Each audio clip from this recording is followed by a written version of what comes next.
Hello, my beautiful souls. Welcome sa ating tarot reading sessions. Keep in mind, general reading po ito. Maring mag-resonate, maring hindi. Kunin nyo na lang po kung para sa inyo and leave the rest. So, maring mag-shift na energies. Kaya kayo na pong bahala kung saan kayo nakalugor sa reading natin. Okay? So, let's see.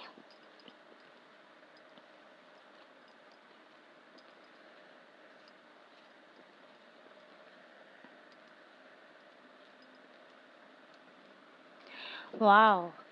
So, may mga specific signs tayo dito ng strong Libra and Aries. So, meron din tayong energy ng Taurus dito and a strong air signs, no? Mga Gemini and Aquarius din dito na energy.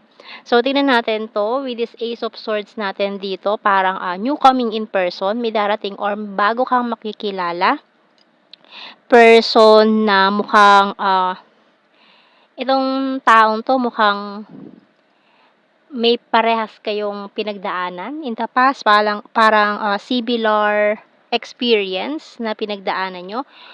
Kung parehas kayo na galing sa isang separation, breakup recently or puwedeng matagal na and matagal ka ng single and 'tong taong 'to gano'n din. So, mukhang it's about time na mag-meet kayo nitong taong 'to.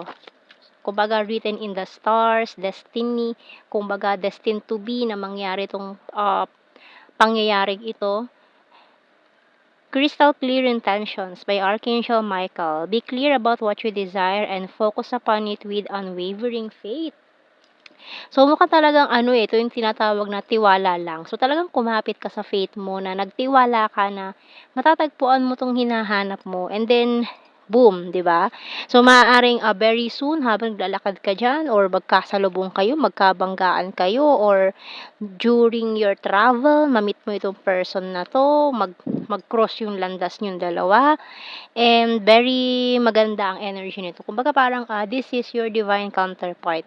Yung hinihintay mong person talaga na parang ang tagal mong hinintay. Kung tinatawag na parang worth the wait, no? Parang talagang tinadhanang mangyari na sobrang tagal na akala mo mangyayari pa ba? Darating pa ba? And then, kung kailang hindi mo inaasahan on a busy day, very busy day, tapos tsaka mo siya makikilala or during those times na nag-e-enjoy ka na wala kang iniisip na iba kundi yung araw na yon na wala kang iniisip na ibang tao kundi your happiness kasi masaya ka sa araw na yon, no? And then makikilala mo, matatagpuan mo yung person na yon. Okay? So, tingnan natin. So, we have here perfume, bonfire, ground, crystal ball, lighthouse, and knife. Okay, so ayan may mga painful experiences kayong pinagdaanan na maaaring makaka-relate kayo sa isa't isa, sa pinagdaanan ng isa't isa, kaya parang ang bilis nyo mag-click nitong person na to. Maaaring may mga pinagdaanan kayong bonfire energy, mga pansamantalang relationship na hindi nagtagal, pwedeng situationship, pwedeng ka-talking stage na hindi na natuloy, biglang nawala, biglang nang-ghost, yung mga gano'n, similar experience na nangyari sa inyo recently or pwedeng matagal na. So, we have coffin sa ating bottom card. Ayan. So, kumbaga parang destined kayo. Kumbaga parang kung may nagpahula man sa inyo na about this person, magugulat ka kung nagpahula ka man before na kung sino yung person na para sa'yo, magugulat ka kasi yung mga characteristics na yun ay naandito sa person na to. Very grounded and talagang isa sa makikita mong sign dito sa person na to is yung perfume niya or yung natural scent niya. Yung parang ma tawag dito, yun ang unang mag-aano sa'yo, kumbaga hindi mo makakalimutan yung scent na yon. Kung yung perfume niya or natural scent niya or yung alam mo yung bagong ligo siya, ganyan, naamoy mo na parang nagkasalubong kayo na bagong ligo, ganyan, or basta yung scent na yon.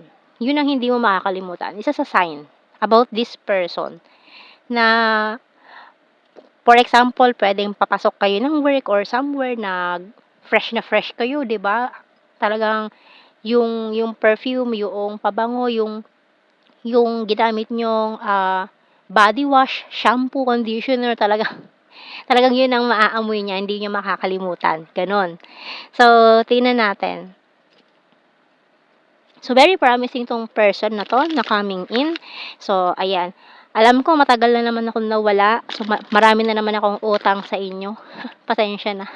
At ako ay nagkasakit at napaos. Ayan, nawalan ako ng boses. Alam niyo 'yun, ang hirap 'pag nawalan ka ng boses, hindi ka makapag-ano, bumubulong ka na lang sa hangin, ganyan. So, ngayon lang talaga ulit naging okey yung boses ko, ayan. So, medyo may ano pa pero okey na naman, ayan, Can't Let You Go. So, ito yung, first meeting niyo pa lang, talagang parang ayaw ka na niyang bitawan, eh, 'no? Alam mo yung pagkakakilala, first time niyo palang magkita, itong person na 'to parang gusto niya na agad kapitan ka, iuwi ka sa bahay, ganyan, 'di ba? And I want to marry you someday. So, tingnan mo naman, kumbaga parang nakita niya na yung hinahanap niya, eh, 'no, sa'yo or vice versa. Puwedeng nahanap niyo na sa isa't isa yung hinahanap niyo. Kasi parehas kayo, eh, you want solid foundation. So, ayaw niyo na nung parang laro-laro lang. Ayaw niyo na nung parang, pansamantalang person lang. Gusto niyo na yung permanent, gusto niyo na yung solid foundation. And you're so sweet and caring. So, isa 'to sa characteristics na, talagang mag-i-imprint sa kanya, hindi niya makakalimutan or yung magugustuhan niya sa'yo. And I'm being defensive. So, sa una parang may defensive mode kasi nga parang, may past trauma na maaaring maalala niya, maalala mo, yung past experiences niyo na hindi maganda, parang, "Oops, teka lang, baka ganito na naman yon." O, 'di ba defensive, parang, teka lang ha, I'm not ready." Gano'n. So, husband-wife material. Kasi nga parang yung mga characteristics na hinahanap niyo sa isang, permanent person, sa isang future partner, sa taong iniisip niyo na magiging ano niyo, divine counterpart. So, nandito na talaga, husband-wife material. Money is important, siyempre.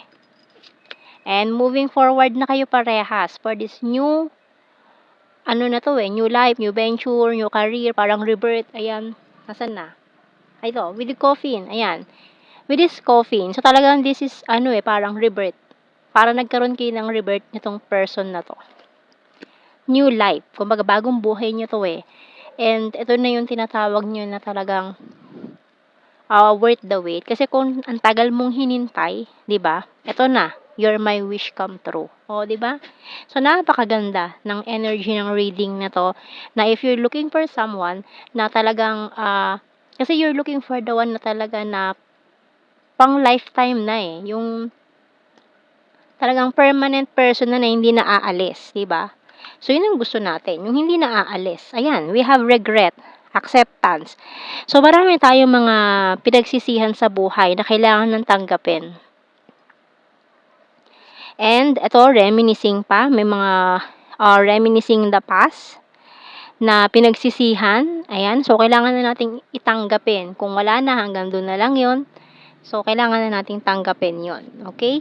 So, maaaring isa na rin yun sa sign na kailangan nyo ng mag-move forward for this new cycle, 'no? Panibagong ano na 'to, panibagong kasi ang tagal mo na stuck, ang tagal mong na, kumbaga may mga opportunities ka na nalampasan na. Pero ika nga, kung talagang para sa'yo, 'di ba?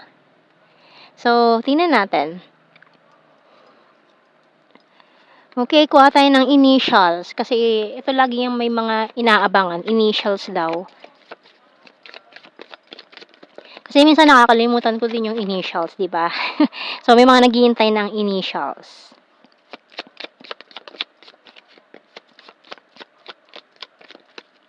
Okay, Z, M, A, L, H, S, letter V, P, J, R, C. Q and X, may N pa tayo dito. Okay. Bottom card, letter G. Ayan, so nakita ko pa yung 10-10. Mga completion na ng mga cycles, mga toxic cycles or karmic cycles, ganyan. So, this is a fresh new start. Embrace natin itong fresh new start na to. Kasi maraming new love life na mangyayari ngayon, lalo na ngayon June. Maraming mangyayari na talagang unexpected na mga new person, pwedeng past person na babalik or may makikilala kang new person na talagang yun na yun. Yun na yung hinahanap mo. Okay? So, tingnan natin sa ating general signs and messages. Okay? So, pwede rin naman na for some of you, this June, pwedeng may mag-propose. So, marami kasing pwedeng mangyari na if you're in a relationship, pwedeng yung mangyayari pala ay na kayo, next level na kayo, 'di ba?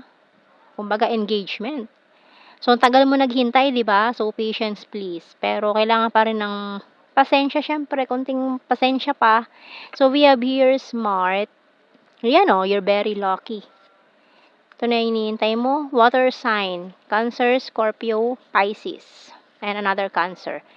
Private person. So, maaaring tong person na to is a private person na maaaring pinanganak ng March, Aries. Ayan, may energy tayo ng Aries. Number 9.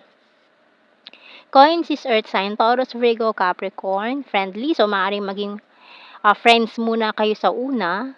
Very friendly. Animal lover. Ito na yung future lover na very serious. Seryoso. Talagang seryosohan na to. Ito yung relasyon na seryosohan na. October, hindi na to basta laro-laro na lang, ha? So, we have here weird. Practical. City and summer. So, maaaring mag-meet kayo sa city. We have here good heart. So, mukhang summer, no? Nung summer, parang nag-meet na kayo or na-meet mo na ng summer. Kasi tag-ulan na, June eh. Tag-ulan na ang June. So, we have here number 3, Libra, and ayan, creepy stalker. So, mukhang after nyo magkakilala nitong taon to, talagang i-stalkin ka na niya. Mari na kung nagkakilala na kayo nung summer, ini-stalk ka na nitong taong to or hinahanap ka niya sa social media. Ganyan. Or kung alam niya na yung social media accounts mo, ini-stalk ka niya na araw-araw. Okay, so ayan ang ating reading, my beautiful souls. Thank you for watching. Take care and God bless. See you in our next reading, guys. Bye-bye.